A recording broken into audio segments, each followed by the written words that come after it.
एक होता है अनाहत नाद और एक होता है आहत नाद। आहत नाद यानी आहत से, टकराव से पैदा हुई ध्वनि। अनाहत नाद यानी बिना टकराव के पैदा हुई ध्वनि। साइंटिफिकली साउंड के होने के लिए कोई भी मीडियम में वाइब्रेशंस का होना जरूरी है और वाइब्रेशंस के होने के लिए टकराव का होना जरूरी है। मगर जब बिना टकराव के साउंड रहता है, बिना वाइब्रेशन के साउंड रहता है, तब उसको कहा जाता है साउंडलेस साउंड इंग्लिश में, और अनाहत नाद हिंदी में, जो आगे चलकर बना अनहद नाद, जिसका मतलब होता है बिना हद के, बिना लिमिट के। थोड़ा उर्दू शब्द है। योग दर्शन में अनाहत नाद का एक जगह जिक्र आता है, यह कहते हुए कि ईश्वर का ध्वनियात्मक शब्द ओम है, यानी वो उस ध्वनि को रिप्रेजेंट करने वाला शब्द वर्ड है ओम। वो ध्वनि तो नहीं है ओम, मगर ओम साउंड्स, और when you read Om it will represent God's voice. तो ऐसा अक्सर निष्कर्ष निकाला जाता है कि उसकी ध्वनि, अनहद नाद की ध्वनि ओम जैसी है जब आप ओम मंत्र को चैंट करें।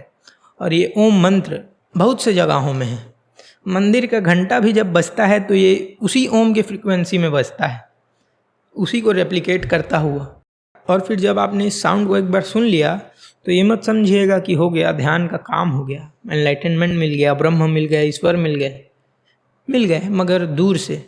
अभी आप उनको देख ही रहे हैं, जैसे मैं भी मिल गया आपको, आप मुझे देख ही रहे हैं, मगर मैं वास्तविक में तो आपको मिला नहीं, मैं आपके पास आया तो नहीं। वैसे ही ईश्वर भी आपके पास आए नहीं, या आप ईश्वर हुए नहीं, ईश्वर में सम्मिलित नहीं हुए। आपका ईगो अभी भी बचा है। ईगो डिजॉल्वमेंट इस चीज़ के बाद, अनहद नाद सुनने के बाद बाकी है। उसको भी डिजॉल्व करना होगा फर्दर मेडिटेशन से, और वो अपने आप होगा जैसे ध्यान अपने आप होता है, मगर प्रैक्टिस, और फिर ट्रू एनलाइटनमेंट हो जाएगा। बाकी जय कृष्ण मूर्ति इस पर क्या कहते हैं? जय कृष्ण मूर्ति डज नॉट स्पीक्स ऑन अनहद नाद, क्योंकि उनका मेथड ध्यान करने का टोटली डिफरेंट है, या कहें एनलाइटनमेंट का टोटली डिफरेंट है। वो है चॉइसलेस अवेयरनेस का, वो है नो मेडिटेशन टेक्निक का। और अनहद नाद एक तरीके का मेडिटेशन टेक्निक है, ईगो को डिस्ट्रॉय करने का। अनहद नाद को सुनते सुनते अनहद नाद ही हो जाने का, या उस साउंड को सुनते सुनते आई को भुला देने का और उस साउंड बस को रहने का। मगर जय कृष्ण मूर्ति जी का मेथड कुछ यूँ है कि observe without no observer, it is that thing only in kind of way, but still it is different. इसी कारण से डायरेक्टली तो इस पर कभी नहीं बोलते, मगर एक पॉडकास्ट में जो वो राधा बर्नियर के साथ कर रहे थे, वहाँ पे कुछ कुछ इशारों बोलते हुए शायद नज़र आए। शायद डायरेक्ट कंक्लूज़न तो नहीं दे सकते, मगर वो डिस्कस कर रहे थे कि रियल साइलेंस क्या है।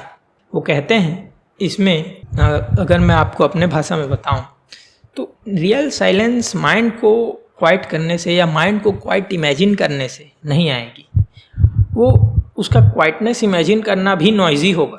मगर एक पेड़ को देखो, जब उसका कोई मूवमेंट नहीं होता, जब उसके कोई हवा नहीं चलती, पत्ते नहीं हिलते, तब भी